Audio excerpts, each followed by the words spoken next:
Hey language learners, welcome back to the channel. Thank you for being with me. Maybe you've seen some of my recent videos where the lighting is a little bit crazy. I'm trying to experiment with the lighting because I shoot a lot of videos late at night these days. I have two really young kids, and sometimes late at night after they've gone to bed is the only time that I can film. So I'm up kind of late here, but I really wanted to make this video and talk to you about last Saturday's online Japanese game. That was really cool. And then talk about next Saturday's upcoming Mandarin game. So last Saturday, Ian and Sudanto were in the room. They are two of our veterans. I think Frank was there for a short time, who's also one of our OGs who's been around since the beginning. And then Larissa made an appearance. She's really amazing. She's been really busy with work and with stuff that's happening in her life, but it was really awesome that she wanted to jump back into this game. And then we had a new teacher and friend come out named Kanako, who people said she was really an amazing and thoughtful teacher because she was typing everything that people were trying to express into the chat box, and then we saved that and shared that around for later. So all the things that came up during the game sort of organically was captured. So that was a really neat game. I hope we do more stuff like that in the future in terms of capturing the info. That can be really fun, I think, and useful.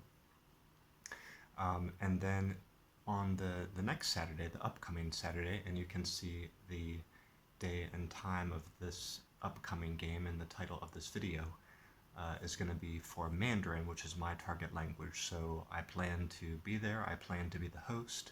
If you're interested to practice Mandarin with me through this online card game that I've designed, then I warmly welcome you to come out. You can learn more details at languagecardgames.com. There's a sign-up form right there on the home page. It's very quick and easy. You can see the game we're playing there. I've written about it in the blog. There's also videos about it right here on my YouTube channel. But the game is called Heading into Language Land, and this is a game that I designed really for many reasons, but among them to motivate myself, to make language learning more fun, and to get people around a table and sharing about all sorts of different topics that don't normally come up. Certainly not, a lot of the topics in the game don't often come up in classes and courses and textbooks, and then there's a lot of topics in the game too that don't always come up in daily life. There's so many interesting and colorful topics out there in the world, and they're not usually built into resources like this game that we have, Heading into Language Land. So in this game, there's over 100 different topics that you can speak about in any language that you're trying to learn. You can even play this game in your native language, and I think it would be a lot of fun. A lot of the learning that I did while I was working on this game helped to stretch my understanding of language and linguistics and also English. So this game is something that stretched and improved my understanding, and now I gift it to you. Now, people often wonder, what kind of level do you have to play? Am I good enough? We accept and welcome all levels, because what we're doing is really trying to create a scenario where everybody can learn from each other. So we have a very encouraging, inclusive environment, and we encourage players to look up and share answers as they play.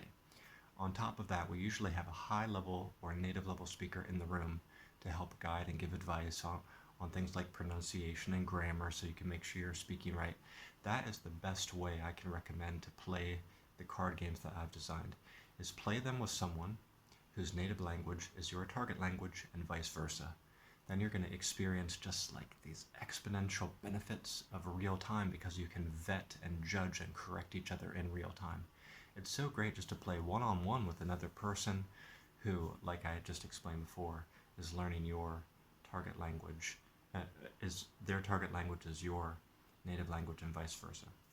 Or maybe their target language is a level that you speak at a high level, is a language that you speak at a high level. Maybe you don't necessarily have to be a native, but to pair up with other people so you can do that language exchange through the game is awesome. Now, we currently have, I think, 4 groups that are in a rotation for different languages: Mandarin, Japanese, Spanish, and Turkish. and we have study guides for Mandarin, Japanese, and Spanish already, which cover all the topics in the game. And Sinan, our Turkish game host, is currently working on a Turkish one. So if you happen to be learning any one of those languages, you can get a study guide up front, which will help to jumpstart you, and you can get ideas of example sentences, which you could just repeat as you play and help to, drill them into your memory. I think that's a great thing to do. And then maybe from there you can go on to try to create your own, swap some of the words or phrases out, and make it make your answers more reflective of what you're interested in and what you know. Now, we've been doing this online since April of 2023, so our groups have a lot of experience, and we have some great teachers and hosts, so they will be able to bring you in and bring you up to speed and teach the game really, really quickly. It does take a little bit of time and attention to understand the game at first. You kind of have to like card games, I guess, at a basic level. But once you understand the game, and you don't have to think so much about the rules of the game or the steps of the turn, then you're going to start to see how fun it is. And you just get into a flow where you're talking about all these different topics with people over the course of an hour or more. And the reason why I like it is because it has a little more structure than, say, a language exchange or spending an hour with your tutor, where you're, in a language exchange, it's very free form. So people talk about any topics under the sun, and things that they're interested in their daily life, which can be good. But this game has topics which you will work through. Like I said, 100 different topics. As you play this game more and more, you're going to be making sure that you've understood and covered and can speak about all of those topics. But the topics are really fun, so it's different too than like a course or even a series of tutoring sessions where you're going through the typical stuff that people need to learn when they're learning a language. So it has a little bit of structure to it, and yet that structure is very fun, very colorful, very organic, and with topics from all kinds of different fields. So it's really a great example of the gamification of language learning and the gamification of education. Sometimes that buzzword bothers me, because when I think of the word gamification, I think of all the little tricks and bells and whistles that apps use to keep us on the apps. That's what I think normally passes for gamification. But to me, to play perhaps analog games in a more traditional sense around the table with real people, that is the true gamification in my mind, and there's no substitute for it. People have learned socially through games since the dawn of time, in groups with family and friends. It's a really great way to learn. It's very low stress, very frictionless. Vivid memories are formed. They go deeper into the brain. So I really want to welcome you to come out and try it. Again, you can visit languagecardgames.com to learn more. And the next Saturday's game will be Mandarin. So I hope to see you there, and I would love to learn alongside of you. That's it for this one. I'll see you back here next time. Bye-bye.